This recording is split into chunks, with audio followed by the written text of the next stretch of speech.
ఓం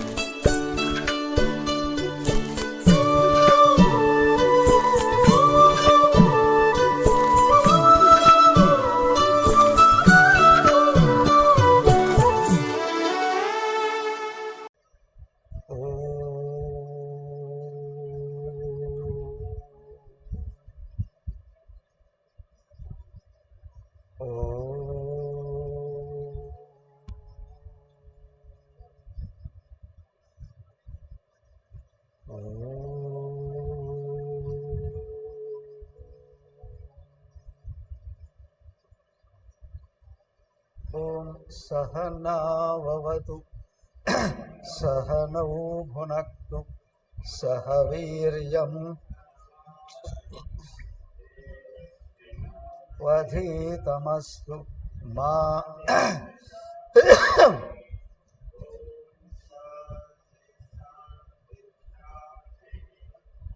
ఓం గురుర్బ్రహ్మా గురుర్విష్ణుః గురుర్దేవో మహేశ్వరః గురురేవ పరం బ్రహ్మ తస్మై శ్రీ ఓం ప్రపన్నపారిజాతాయ స్తోత్రవేత్రైకపాణయే జ్ఞానముద్రాయ కృష్ణాయ గీతామృతదుహే నమః.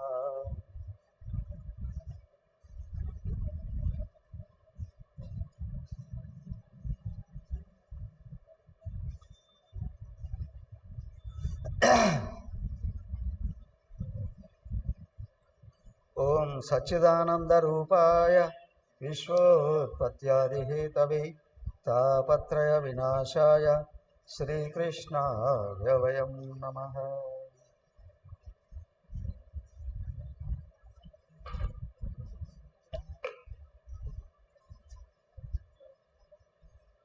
ఎక్కడున్నాం?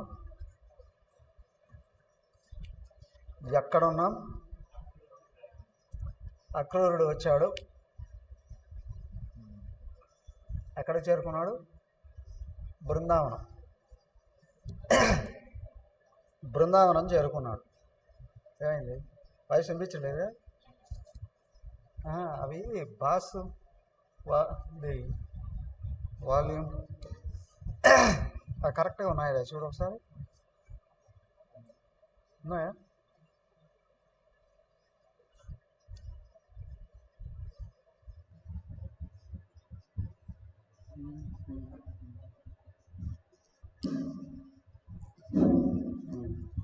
హరి ఓం. నా గొంతు పోయిందా కదా?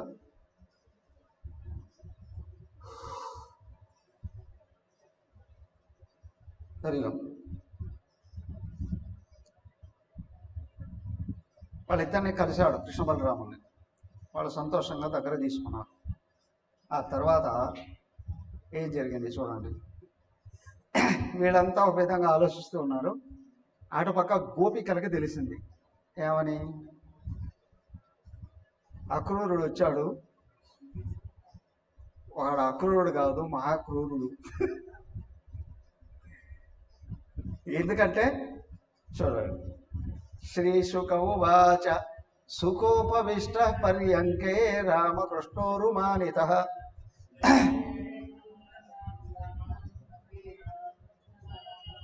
కిమలభ్యం భగవతి ప్రపన్నే శ్రీనికేతనే తథాపి తత్పరా రాజన్ నహి వాంఛతి కించన సాయంతనాశనం కృత్వా భగవాన్ దేవకీ సుతః సుహృత్సుహృత్తం కంసస్య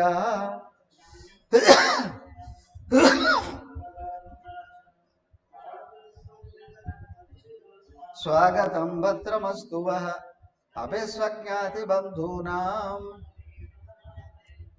కిన్ను న కుశలం పృచ్ఛేత్ ఏతమానే కులమయే కంసే మాతుల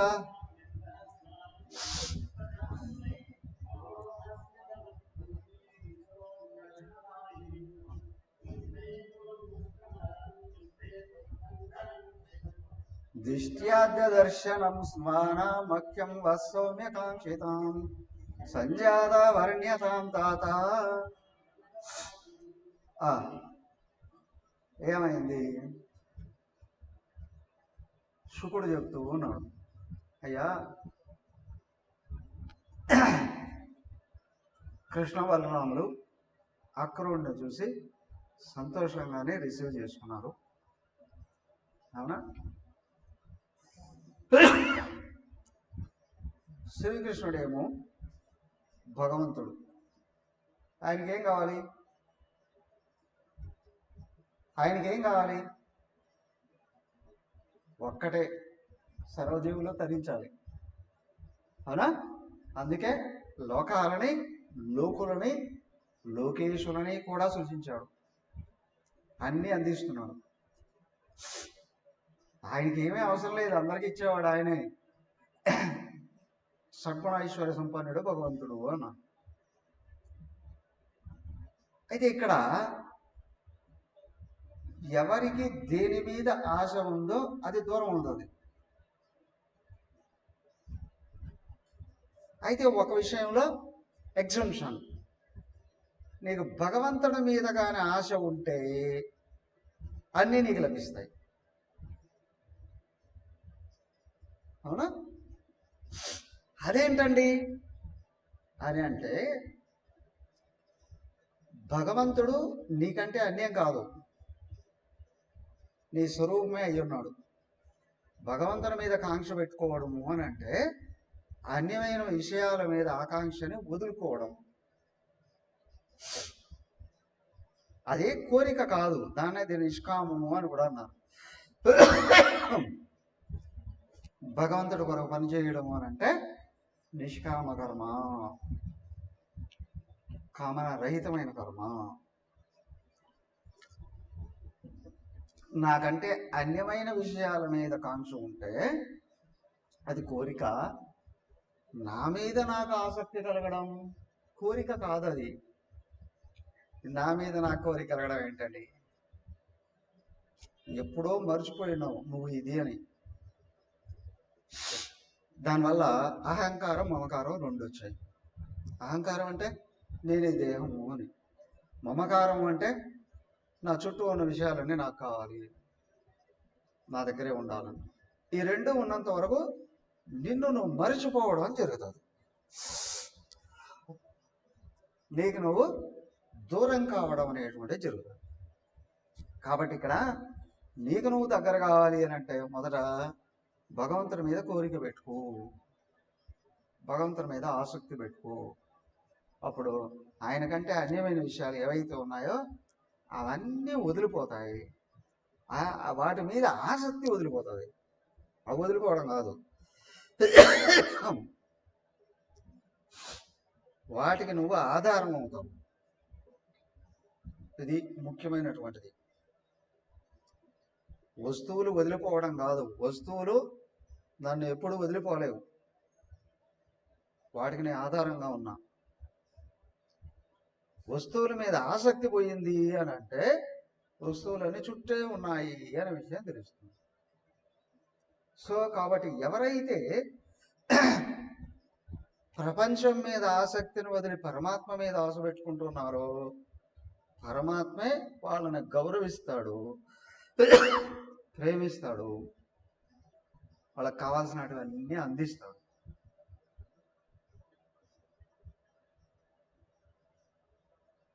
మరి అక్రూరుడికి దేని మీద ఆసక్తి ఉంది? అక్రూరుడికి దేని మీద ఆసక్తి ఉంది?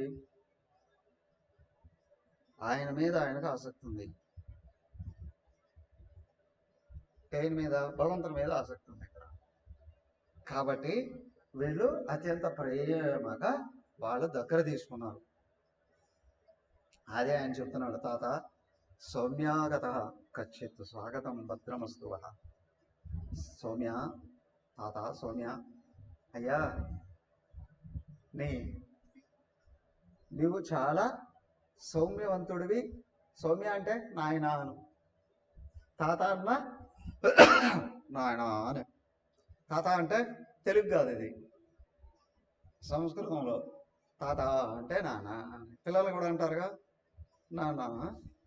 అలాగే ఇక్కడ ఏంటి అంటే ఈయన రెండు విధాలుగా, కృష్ణుడు బలరాముల కంటే అక్రూరుడు వయసులో చాలా పెద్దవాడు. అందుకొరకు నాన్న అనడానికి కూడా అవకాశం ఉంది. రెండవది, ఎవరి మీదైతే బాగా ఆత్మీయత ఉంటుందో నాన్న అని పిలుస్తాం. కన్నా, నాన్న కదా.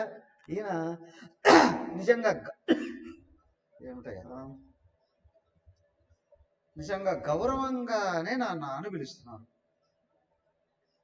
పిలిచి వాళ్ళు అడుగుతూ ఉన్నాం ఏమని, స్వజాతి స్వజ్ఞాతి బంధువున్ అమనమీవ అమనామయం. అయ్యా, మన వాళ్ళు అందరూ మధురలో క్షేమంగా ఉన్నారా? అవునా? కంసుడు మాకు మేనమామయ్య. కంస కిమ్ను కుశలం పృచ్చేది ఏదమానే కులామయ్యే. అయ్యా, ఏమని అడుగుతామయ్యా మేము? అక్కడ మా వాళ్ళందరూ నిజంగా బాగున్నారా? ఎలా ఉంటారు? ఎందుకంటే కంసే మాతులనాం మాతులం సరే కంసే మాతులనామ్యంగస్వానాం నస్త్ర ప్రజాసువై. ఆయన మేనమామే కంసుడు అయినప్పటికీ కూడా మన క్షేమం కోరుకునేటువంటి వాడు కాదు. వాడు వాస్తవంగానే దుర్మార్గుడైనటువంటి వాడు. అవునా? అలాంటి వాడి యొక్క రాజ్యంలో మిగతా వాళ్ళందరూ ప్రజలందరూ సుఖంగా ఎలా ఉంటారయ్యా? ఎలా ఉంటారు? ఉండలేరు కదా. అందుకే ఏమయ్యారు, వాడు మేనమామ అయినా మా అన్నలైనటువంటి వాళ్ళందరినీ చంపేశాడు. ఎవరు చెప్తున్నారు? ఎవరు చెప్తున్నారు ఇక్కడ? కృష్ణుడే అడుగుతున్నాడు. చెప్తున్నాడో అడుగుతున్నాడు రెండు అక్కరుడితో. ఆడ మేనమామే అయి ఉన్నప్పటికి కూడా మన క్షేమాన్ని ఎప్పుడూ కోరలేదు. మన నాశనాన్నే కోరుకోవడం కాదు, నాశనాన్నే చేశాడు. మా అన్నలందరినీ నిష్కారణంగా అందరినీ చంపేశాడు. అదే కాదు, మా కొరకనే మొత్తం రాజ్యంలో ఉన్న పిల్లలందరినీ చంపేశాడు. తన ప్రజలను అందరినీ నిరంతరం భయభ్రాంతులకు గురి చేస్తున్నాడు కదా. ముఖ్యంగా ఈ దేవకీ దేవుల్ని వధించడానికి అనేక రకాల మాయ పన్నాగాలు పన్నాడు. కానీ వాళ్ళని చంపలేదు, వాళ్ళ పుట్టిన పిల్లల్ని చంపేశాడు. జనాలందరినీ కూడా భయపెడుతూ ఉన్నాడు కదా. అయ్యా, ఇదంతా చెప్పాడు. అయిన తర్వాత ఏమవుతున్నాడు, వసుదేవుడు కూడా సరే, నందుడు కూడా దగ్గరున్నాడు. నందుడు కూడా విషయం చెప్పమన్నాడు కృష్ణుడే. ఎవరిని? అక్రూరుణ్ణి. ఇందుకొరకే వీళ్ళ విషయం అంతా వీళ్ళకి తెలుసు. అక్రూరుడికి తెలుసు, కృష్ణ బలరాముడికి తెలుసు. ఈ విషయాన్ని ఉన్నత ఉన్నట్లు నందుడికి చెప్పలేదు. నందుడికి అని చెప్తే పోనిచ్చేవాడు కాదు. తన పిల్లలు చంపడానికి పోనిస్తాడా? సాహసం చేయడు కదా. ఆ విషయాన్ని తెలియకుండా, అయ్యా కంసమామ మనందరినీ ఆయన ధనుర్యాగం అనే పండుగ చేస్తున్నాడట, ఆ పండుగకు అందరినీ రమ్మన్నాడయ్యా అని ఆయనకి చెప్పించాడు. ఆయన చెప్తే ఆయనే చేశాడు. ఓ, నిజంగానే పండుగ కోసం పిలిపించాడేమో అని ఆయన రాజు కదా, రాజు దగ్గరికి వెళ్ళేటప్పుడు ఏ విధంగా అయితే వెళ్ళాలనో ఆ నియమాలన్నీ వీళ్ళకి చెప్తున్నాడు. అయ్యా, మనం శిస్తు చెల్లించాలి కదా, దాంతోపాటు రాజుగారి దగ్గరకో, గురువు గారి దగ్గరకో, లేదా గర్భవతి దగ్గరకైనా, లేదా చిన్నపిల్లలు ఉన్న ప్రదేశానికి వెళ్ళినా వాళ్ళకి అవసరమైనటువంటి తీసుకొని వెళ్తారు. కాబట్టి మనం ఏం చేద్దాం, పాలు, పెరుగు, వెన్న, నెయ్యి కదా, ఇంకా మంచి మంచి వస్తువులన్నీ కూడా పట్టుకొని ఆయన దగ్గరికి వెళదాం. మనం పండుగను కదా ఆనందంగా తిలగిద్దాం. దాంతోపాటు కంసుడికి కావాల్సినటువంటివన్నీ కూడా ఇద్దామయ్యా అని అన్నాం. తర్వాత చూడండి 13 నుంచి శ్లోకం చదువు. గోప్యస్తాదదుపశ్రుత్వా బభూవర్హృద్వితా పురుషం రామకృష్ణౌ పురీం నేతం అక్రూరం వ్రజమాగతం. చదవండి, 14 శ్లోకాలు చదవండి.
ఓకే.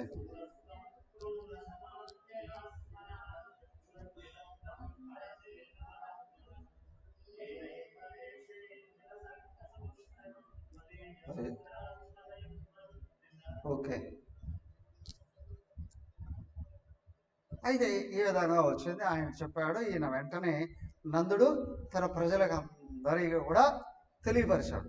దండోరా వేయించి ప్రజలందరూ రెడీగా ఉండండి, మనం పండుగకు వెళదాం, అక్కడన్నీ తిలకించి కావాల్సిన పండుగ చేసుకొని తిరిగి వద్దాము. ఈ పదార్థాలన్నింటినీ కూడా ఎడ్ల బండికి ఎక్కించి మనుషులందరూ కూడా బండ్లు ఎక్కండి, అందరం కలిసి వెళ్ళిపోదాము అని చెప్పేసేటప్పటికి ఏమైంది, వాళ్ళందరూ గుసగుసలు ఆడుకోవడం మొదలు. ఏ విధంగా తెలిసిందో ఏమో,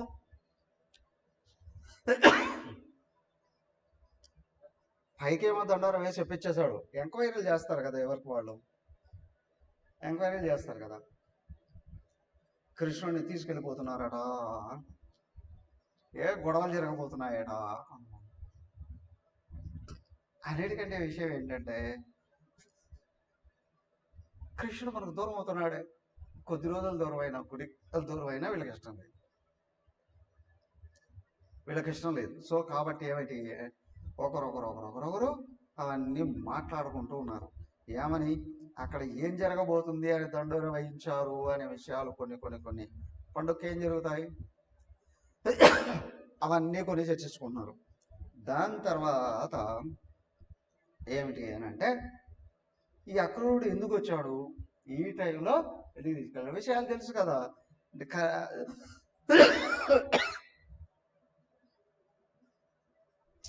కంసుడు పిల్లల్ని వరుసగా చంపిస్తున్నాడు అనే విషయం అందరికీ తెలుసు కదా. కాబట్టి కృష్ణుడికి ఏదో విపత్తు తలబెడుతున్నాడు అని కొంతమంది, ఒక్క పెదవి దాడితే చాలుగా పృథ్వీ దాటిపోతుంది. వాళ్ళందరూ అవన్నీ కూడా చర్చించుకుంటూ ఉన్నారు. ఒక ప్రక్కన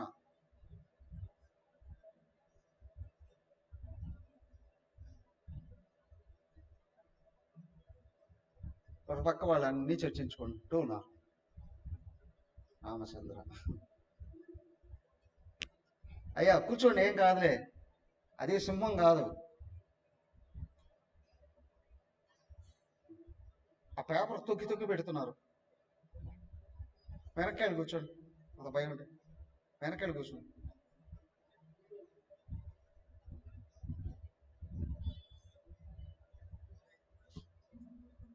కప్పను చూసి భయపడుతున్నారా అంటే, ఇంక శత్రువులను ఏమి ఎదుర్కొంటారు.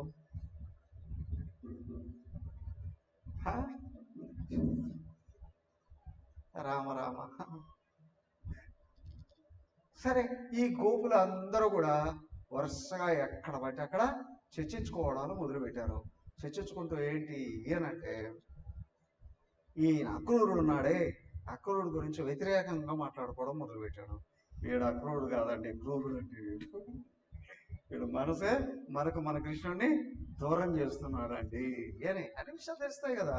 ఒకటే వీళ్ళంతా వ్యతిరేకంగా మాట్లాడుకోవడం మొదలుపెట్టారు. ఏదేమైనప్పటికీ ఆర్డర్ వెళ్ళిపోయింది కదా నందుడి నుంచి, కనీసం తప్పనిసరిగా బయలుదేరాల్సిందే కదా. అందరూ బయలుదేరి వెళ్తున్నారు. 25 నుండి 2-3 శ్లోకాలు. ఆద్యధ్రువం తత్ర దిశో భవిష్యతే దార్హాస భూజాంత కౌరుష్ణి సాత్వతం మహోత్సవ శ్రీరమణం గుణాన్ స్పదం ద్రక్షంతి ఏ చాధ్వని దేవకీ సుతం.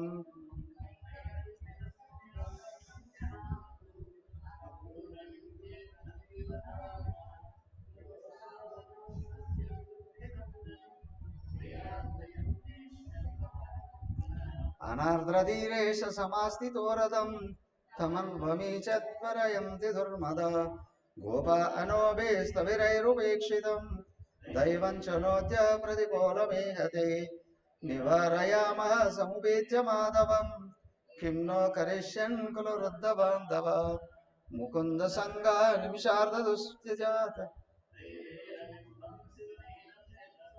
ఓకే ఓకే, వాళ్ళందరూ తలుసుకుంటున్నారు ఏమని? కృష్ణుని గురించి ఒక పక్క,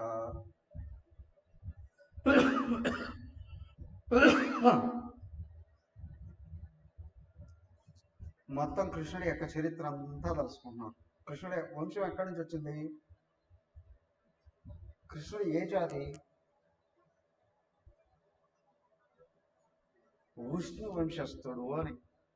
కొంతమంది యాదవ్ అని, ఆ యదు వంశజులు వాడు కదా. ఇంతగా వృష్ణి యదు వీళ్ళందరూ ఎవరు? చంద్రవంశ రాజులు. వీళ్ళంతా యయాతి పుత్రులు. చంద్రవంశరాజు యయాతి ఎవరైతే ఉన్నారో ఆయనకు 5 మంది కుమారులు. 5 మంది కుమారుల్లో ఒకసారి ఈయన ఏం చేశాడు, ఈయనకు ఆయుష్ అయిపోయిందని తెలిసి వాళ్ళని పిలిచి అడిగాడు, అరే బాబు 5 మంది కుమారులు ఉన్నారు, నాకు ఆయుష్ అయిపోయింది కానీ కోరికలు తీరలేదురా. ఆయనకు ఒక వరం ఉంటుంది. ఎవరి వలన? వాళ్ళ మామగారు వలన. ఎవరో మామ? వాళ్ళ మామ ఎవరు? యయాతికి రాక్షసుల గురువు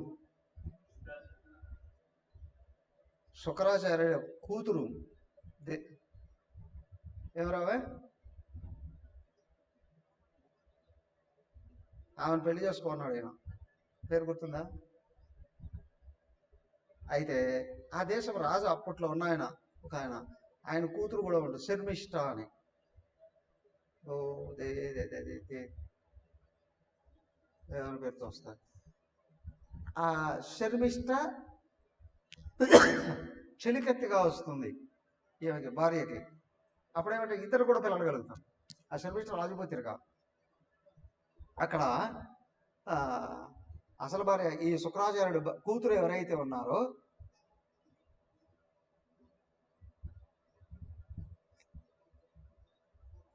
బురుగు కొడుకును కూడా ప్రేమించుతుంది, కానీ పెళ్లి చేసుకోకుండా వెళ్ళిపోతాడు. తర్వాత ఈమె ఒకనొక సందర్భంలో ఈయనతో చెయ్యి కలపడం వల్ల యయాతితో యయాతి రక్షించడానికి చెయ్యి బావిలో పడిపోయి ఉంటుంది. బావిలో పడిపోతే చెయ్యి అని తెచ్చి పైకి తీస్తాడు. ఆమె అంటుంది, నా చెయ్యి ఎవరైతే పట్టుకున్నారో వాళ్ళే నా భర్త, పాణిగ్రహణం అయిపోయింది అని. ఆ విధంగా శుక్రాచార్యుడికి భయపడి పెళ్లి చేసుకోవాల్సిన అవసరం వస్తుంది. అవసరం వస్తే అప్పుడు ఏంటంటే శర్మిష్ఠ కూడా చెలికెత్త అవుతుంది, రాజుగారి కూతురు. ఇవి మోసం చేస్తారు అక్కడ. కానీ వీళ్ళిద్దరు కూడా పిల్లలు కలిగి ఉంటారు. వాళ్ళకి 5 మంది పిల్లలు. 5 మంది పిల్లల్లో ఈయన ఒక్కొక్కరిని పిలిచి అడుగుతాడు. ఆ శుక్రాచార్యుడు ఈయనకు వరం ఇచ్చి ఉంటాడు. ఏమిటి అంటే, నీకు ఒకవేళ అవసరం అని అనుకుంటే నువ్వు ఎవరి దగ్గర నుంచి అయినా సరే నువ్వు ఆయుష్ను ట్రాన్స్ఫర్ చేసుకోవచ్చు. ఆయుష్ను ట్రాన్స్ఫర్ చేసుకోవచ్చు. ఆ పిల్లల్ని అడుగుతాడు, అరే అబ్బాయిలు మీ ఆయుష్ నాకు కొంచెం ఇస్తారా అని. వాళ్ళు అంటారు, అదేంటి నాన్నగారు, నువ్వు ఇప్పటికే చాలా రోజులు బతికావు, అని భోగాలు అనుభవించావు కదా, ముసలాడు అయిపోయావు, నీకే కోరికలు తీరకపోతే మేమంతా యువకులం కదా, మరి మా కోరికలు ఉండవా? మా ఆయుష్ నీకు ఇచ్చేస్తే మేము అలా బతకాలి. 4 కొడుకులు అలాగే అంటారు. 4 శాపం పెట్టేస్తారు. చువ్వరోడు వస్తాడు. వాడు నాకు కూడా శాపం వస్తుందని భయపడ్డాడు, లేకపోతే తండ్రి గారి మీద ప్రేమ ఉందో, నాన్నగారు నీకంటే ఎక్కువ మాకు ఎంత కావాలన్నా తీసేసుకోండి అని. అది త్రేతాయుగం, 1000 సంవత్సరాలు ఇవ్వరా అంటాడు, తీసేసుకుంటాడు. తర్వాత ఒక 500 సంవత్సరాల తర్వాత ఈయన రియలైజ్ అవుతాడు, కోరికలు తీసుకునే కొద్ది పెరుగుతాయి కానీ అవి ఉపశమించవు అని చెప్పి తెలుస్తుంది. ఆయన ఏం చేస్తాడు, కొడుకుని తిరిగి పిలిచి 500 సంవత్సరాలు తిరిగి ఇచ్చేసి, తర్వాత ఈయన వైరాగ్యంతో వెళ్ళి దత్తాత్రేయుడిని కలిసి ఆయన ముక్తుడు అవుతాడు తర్వాత యయాతి. అయితే ఆ కథ వల్ల ఏంటంటే ఆయన చేత శాపం పొందినటువంటి వాళ్ళు ఎవరైతే ఉన్నారో వాళ్ళే ఇక్కడ యదు వంశజులు, యదు యొక్క కుమారులేమో యాదవులు అని, వృష్ణి యొక్క కుమారులేమో వృష్ణులు అని. కృష్ణుడు ఆ వంశం నుండి వచ్చినవాడు. వృష్ణీనాం వాసుదేవుష్ణి అని అంటారు. అంధకులు అని ఇంకొకరు కూడా ఏదో జాతి ఉంటుంది. అలాగ 4 జాతులుగా విడిపోతారు యాదవ రాజులు వాళ్ళు. ఇక్కడ ఎవరైతే యాదవులుగా చెప్తూ ఉన్నారో వాళ్ళు కాదు, వీళ్ళు వేరు, ఆయన వేరు. యదు వంశ, ఇది విష్ణు వంశానికి సంబంధించినటువంటి వాళ్ళు. రామరామ్. కంసుడు కూడా ఆ వంశం నుండి వచ్చినటువంటి వాడే కదా. కానీ కంసుడు కలిపురుషుడు, దుర్మార్గుడు. ఎక్కడ నాన్న పుట్టాడో ఏమో కానీ వీళ్ళ నానున్నాడే, ఎవరో నాన్న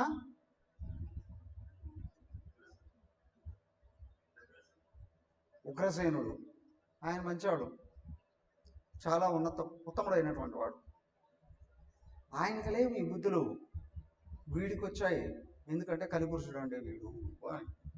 సో కాబట్టి వీడేంటి అంటే ఆకాశవాణి మాట విన్నప్పటి నుండి వీడు భయానికి, చావు అంటే భయానికి లోనయ్యి అందరినీ వేధిస్తున్నాడు. ఏమిటి అంటే ఎవరికి శాస్త్రాన్ని బోధించినటువంటి ఆత్మజ్ఞానం ఎవరిలో అయితే లేదో వాడి అహంకారంతో చావు అంటే భయపడుతూ వస్తూ ఉంటాడు నిరంతరం.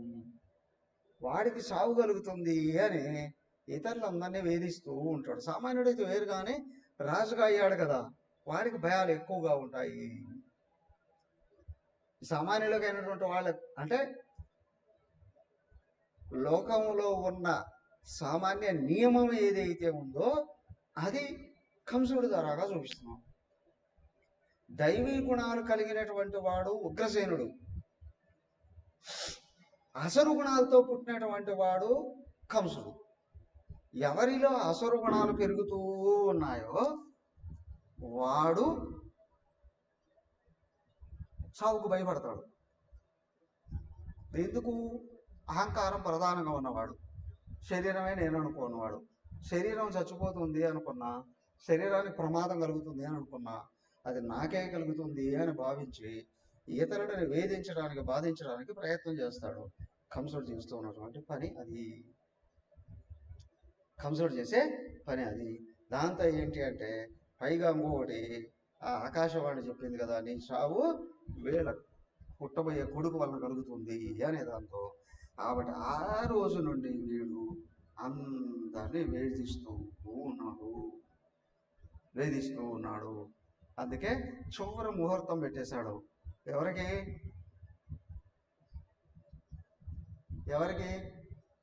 వాడు కృష్ణుడు పెట్టాడు ఇక్కడ ముహూర్తం. పెళ్లి కాదు, చంపేయాలి అని.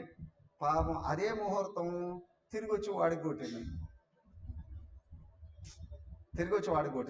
ఏమయ్యా అంటే ఇప్పుడు పదవిలో ఉన్న వాడికి అనేక రకాల భయాలు. పదవి పోతుందేమో, ప్రాణం పోతుందేమో, సంపదలు పోతాయేమో, గౌరవాలు పోతాయేమో, వీటన్నిటి కొరకు చేయకుండా పనులు చేస్తాడు. జనాల మీద చూపిస్తున్నంత వరకు ఒక ఎత్తు. వీడు వెళ్ళి సత్పురుషుల్ని టచ్ చేసిన, ఋషుల్ని టచ్ చేసిన వాడికి ఎదురు దెబ్బ తగులుతుంది. నేరుగా దేవుడికే, భగవంతుడికే పెడితే, అవునా? మనకు కూడా ఒక ముఖ్యమంత్రి గారు అక్కడ వెంకటేశ్వరుడినే లేపేద్దాం అనుకున్నాడు. ఏమయ్యాడు? ఇది అనాది నుండి జరుగుతూ ఉన్నదే అసుర జాతికి ఎదురవుతూ ఉన్నటువంటి విషయమే. చెప్పాడు కదా ఆయన, పరిత్రాణాయ సాధూనాం వినాశాయ దుష్కృతాం ధర్మ సంస్థాపనార్థాయ సంభవామి యుగే యుగే. ఎప్పుడో చెప్పాడు కదా, అది జరుగుతూనే ఏముంది. వీడు కృష్ణుడికి ముహూర్తం పెట్టాను అనుకున్నాడు, కానీ ఆ ముహూర్తం ఎదురు తిరిగచ్చు వాడికి ఎదురైందనే విషయం వీడికి అర్థం కాల. కాబట్టి ఈయన తీసుకొని వచ్చేసేయండి, చంపేద్దాము అని అనుకున్నారు. అందరూ పాపం చాలామంది నిజంగా వాడు ప్రేమ కలిగిందేమో, పండుగకు పిలిచాడేమో అనుకుని అందరూ పరిగెత్తుకుంటూ వచ్చారు పాపం. కానీ కృష్ణ బలరాములకు తెలుసు చెప్పకుండానే చెప్పేశాడు ఈయన. ఎవరు? అక్రూరుడు చెప్పేశాడు. చెప్పిన తర్వాత వాళ్ళు కూడా చూసుకున్నారు. అనసుడే కదా, ఈయన భగవంతుడు అయినప్పుడు ఈయన ఏం చేయగలరు? ఏం చేయరు. వాడు చావు మూడింది కాబట్టి పిలిపించుకుంటున్నాడు అని అనుకున్నారు. అందరూ బయలుదేరి వస్తూ ఉన్నారు. వస్తూ ఉంటే ఏమైందయ్యా? 40వ అధ్యాయం 2 శ్లోకాలు చదవండి. నతోస్మ్యహం త్వాం కిలహేతుహేతుం నారాయణం పూరుషమాద్యమవ్యయం యన్నాభిజాతాదరవిందకోశాత్ బ్రహ్మ విరాసీద్యత ఏష లోకః. 88వ పేజీ. ఏం కనిపించలేదా? 40వ అధ్యాయం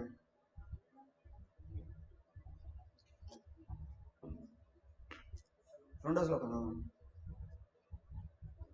భూస్తోయమగ్ని పవనక్కమాది మహానజాదిర్దర్శన ఇంద్రియాణి సర్వేంద్రియార్థ విబుధాశ్చ సర్వే.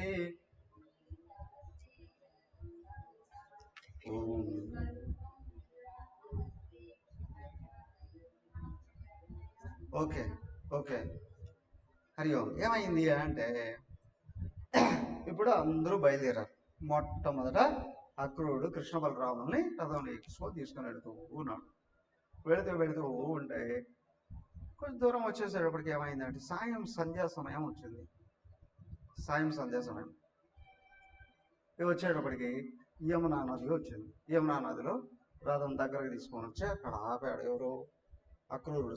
సంధ్య చేసుకోవడం కొరకు ఆయన వెళ్ళి ఆ సంధ్య చేయడానికి ముందు నీళ్ళు స్నానం చేయాలి కదా. స్నానం చేసి అట్లా మునికి లోపలికి చూశాడట. లోపలికి చూస్తే అక్కడ కనిపించారట కృష్ణ బలరాములు. ఎక్కడ? నీటి లోపల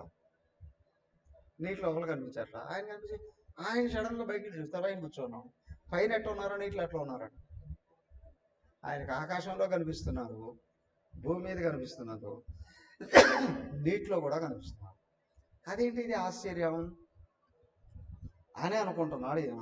అనుకుంటున్నా ఏంటంటే ఈయనకు జ్ఞప్తికి వచ్చింది కదా. ఇక్కడ చూసాడు, ఒక్క చల్లని చూపు చూశాడు కృష్ణుడు. ఆ చూపుతోనే ఈయనకి సంపూర్ణ జ్ఞానోదయం అని. చూపులతో దీక్ష, చూపులతో శక్తిపాతము అని అంటారు. దీక్ష ఇచ్చేసాడు కృష్ణుడు. ఈయనకు అజ్ఞానం కంప్లీట్గా ఎగిరిపోయింది. కృష్ణుడు చూస్తున్నాడు. అర్థమైంది దీనికి. ఏమిటి అని అంటే కృష్ణుడు ఎక్కడున్నాడు? సర్వవ్యాపకుడైనటు వాడు అనే విషయం సంపూర్ణంగా బోధపడుతుంది. ఆకాశంలో ఉన్నది ఆయనే, భూమి మీద ఉన్నది ఆయనే, నీటికి లోపల ఉన్నది కూడా ఆయనే, సర్వలోకాలలో ఉన్నవాడు సర్వాంతర్యామి అనే విషయం ఈయనకు బోధపడింది. ఈయనకు బోధపడి వెంటనే ఏం చేస్తున్నాడు అంటే కృష్ణుని గురించి పొగడడం మొదలుపెట్టాడు.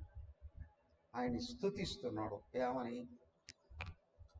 ఆయన దశావతారాలని స్తుతిస్తున్నాడు. శ్రీకృష్ణ స్తుతి అని అంటారు. దశావతారాలే చూస్తున్నాడు. అయ్యా నువ్వు మొట్టమొదట ఇది మత్స్యావతారం ఎత్తి సోమకాసురుని చంపి ఇది వేదాలను తీసుకొచ్చావు. తర్వాత కూర్మావతారం ఎత్తి మందర పర్వతాన్ని మూసి అమృతాన్ని అందించావు.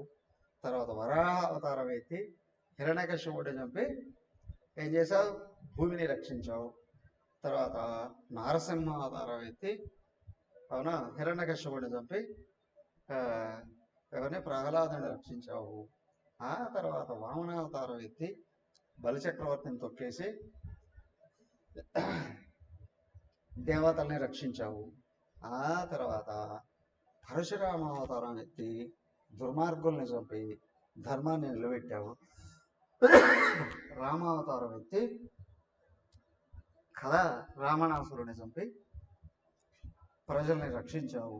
అంతేకాదయ్యా ఇప్పుడు కృష్ణావతారంగా కూడా వచ్చి మొత్తం సజ్జనుడైన వాళ్ళని రక్షించడానికి వచ్చున్నావు. నాకు అర్థమైంది. ఈయన స్తుతించాడు. కానీ స్తుతించాడు. ఆయన వింటూ ఉన్నాడు కదా. ఈ దశావతార స్తుతి, దీన్ని అక్రూర స్తుతి అని అన్నారు. మొత్తం భగవంతుడి యొక్క ఆయన అసలు తత్వాన్ని, నిరాకార నిర్గుణ తత్వాన్ని, సాకార సగుణ తత్వాన్ని కూడా మొత్తం ఈయన స్తుతిస్తూ వచ్చాడు. అంటే ఆయనకు అర్థమైపోయింది ఇది ఎవరో అనేటువంటి విషయం, ఇంకా భయపడాల్సిన అవసరం లేదు. ఇప్పుడేంటి, ఎవరికైతే భగవంతుడి యొక్క తత్వం అర్థమైందో గురు అనుగ్రహం వలన, అప్పటి నుండి భగవంతుడి యొక్క వాయిస్ గురువు ద్వారాగా ధ్యానంలో వినడం మొదలు పెడతాడు. అది ముఖ్యం. భగవంతుని అనుగ్రహం వాయిస్ అయిందే గురువు ద్వారా. ఎట్లాగా, కళ్ళు మూసుకొని ఊహించుకుంటే గురువు గారు కనిపిస్తారు, చెప్తారు ఏది కావాలంటే. మనకు గురువు మీద భక్తి పెరిగే కొద్ది జీవితం సౌలభ్యం అయిపోతుంది, సులభతరం అవుతుంది. పైగా ఏంటి అని అంటే స్వభావాన్ని బట్టే వస్తుంది. ఎట్లంటే ఒక్కొక్క వ్యక్తి, ఇప్పుడు సాధువులైనటువంటి వాళ్ళందరూ సమాజానికి సేవ చేయలేరు ప్రత్యక్షంగా, అవునా? కానీ వాళ్ళు ఎక్కడ అడుగు పెడితే అక్కడ మంచి జరుగుతుంది. నిజమైన సాధువులు ఎవరైతే ఉన్నారో వాళ్ళు ఎక్కడ అడుగు పెట్టారో అక్కడ ఉన్నటువంటి వాళ్ళకి అందరికీ మంచి జరుగుతుంది.